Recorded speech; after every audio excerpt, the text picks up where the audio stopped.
If you want wealth, and not just any wealth, but a lot of it, and very quickly, then learn how to ask for sustenance from Allah the way birds ask. Dear brothers and sisters, today I'm going to tell you about such a powerful spiritual practice that it takes just 2 minutes to perform. But it is so strong that anyone who begins to do it becomes wealthy very soon. That person receives so much sustenance, so much wealth, that they lose count of how much they own.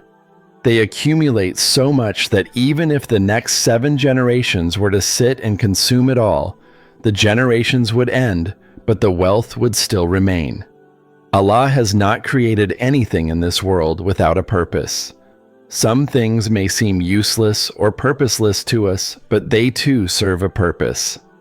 In this world, no matter how small or seemingly insignificant a thing may be, it is never truly useless. Often, it's the small things that build us up, and the small things that can also destroy us. Some people believe in fate. They say that whatever we get is what is written in our destiny. Others don't believe in fate. They say if we work hard and strive for something, we will surely get it. Fate has nothing to do with it. Dear brothers and sisters, remember this. If success came only through hard work, then no one works harder than a laborer. Yet a laborer spends his entire life in poverty. Some people may argue that laborers only do physical work and lack intelligence or knowledge. They say that only those become wealthy who not only work hard but also possess knowledge and wisdom. But dear brothers and sisters, on the other hand, we see that teachers have knowledge and scholars have wisdom. Yet even teachers remain almost poor, and most scholars in our society today don't have great financial conditions either. This shows us that to become wealthy or successful, it's not just about hard work, knowledge, or intelligence. There definitely is such a thing as fate. Once, a father came to Baba Farid with his 7 sons. He said, "Baba Farid, I have 7 sons and 1 daughter. Our life was going really well, especially after my son started being born. Every year, a son was born to me, and in 7 years, I had 7 sons. In the 8th year, a daughter was born. As my sons grew older, our farming thrived. Our crops had the highest yields in the village. People were jealous of us. But for the past 6 months, our condition has deteriorated. Our crops now yield the lowest in the village. Earlier, our livestock multiplied. Our cows produced a lot of milk. Our hens laid many eggs. Our animals were well fed and healthy. But in the last 6 months, our cows have reduced milk production. Our hens hardly lay eggs. I don't understand, Baba Farid, if someone has cursed us or done black magic out of jealousy." After listening to everything, Baba Farid closed his eyes and thought for a while. Then he asked, "Did you get your daughter married 6 months ago?" The man replied, "Yes, I did." Baba Farid said, "All the prosperity you enjoyed, all the wealth, all the success, none of it was because of your or your son's fate or effort. All of it was written in your daughter's fate. And because she lived with you, you benefited from it. But now that she's married and left your home, the sustenance that was meant for her is no longer reaching you. That's why your crops are poor now and your animals produce less."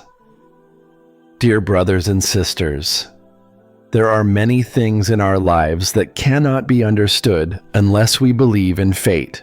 Remember, no one has ever received anything before its time or more than what is written for them. But there are 2 things that can change fate. 1. Dua, supplication. Crying out to Allah and sincerely asking from Him can change your destiny. 2. Wasila, becoming a means. Whenever you feed a hungry being, whether it's an animal or a human, and become a means of quenching their hunger, your sustenance increases. Your difficulties start decreasing. You might feel like you're giving from your own wealth, but in reality, you're just a channel. The true giver is only Allah. And when someone starts spending their wealth to help the needy, whether humans or animals, Allah begins to bless them through those very beings. That's why elders have said, if someone's fate doesn't have wealth written in it, they should give charity, sadaqah. But today, I'm going to tell you about a specific spiritual act, one that even birds perform to receive sustenance. It's called the tasbih of the birds, because whenever birds leave their nest in search of food, they recite this tasbih. And today, I'm going to teach you this same tasbih. It only takes 2 minutes. If you do this tasbih before starting your day, I assure you that wealth and sustenance will begin coming to you from places you never imagined.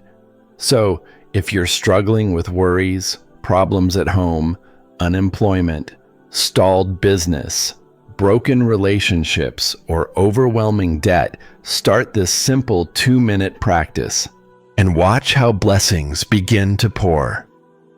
Dear brothers and sisters, if you offer Fajr, the dawn prayer, then there's nothing better. Fajr is also known as the prayer of sustenance, because this is the time when angels distribute provisions among humans. If you do this spiritual act after Fajr, it's ideal. But if, God forbid, you don't pray Fajr, then do it before starting your day. Here's what you do. First, say Bismillah. Then recite Durood Sharif once, salutation upon the Prophet. Then recite this tasbih 100 times. Subhan Allahi wa bihamdihi, Subhan Allahil Azeem. Glory is to Allah, and praise is to Him. Glory is to Allah the Magnificent. This phrase means, Allah is pure, and all praise belongs to Him. Allah is pure, the one full of greatness. After completing the 100 recitations, make dua, supplication. Ask for whatever you need: wealth, sustenance, repayment of loans, a home, a car, relief from hardships, or any kind of help. Ask without hesitation or shame, because only Allah can give. Some people even feel shy while making dua. Don't be. Ask shamelessly. Beg wholeheartedly. After your dua, recite Durood Sharif one last time to conclude. That's it. This small practice can change your fate and fortune. If you do it after Fajr prayer, it's even better. But even if you don't, make sure to do it before starting your day. If you liked this message, please write Mashallah Subhanallah in the comments, press the like button, share it as much as you can, and subscribe to the Resilient Faith YouTube channel and press the bell icon for more videos.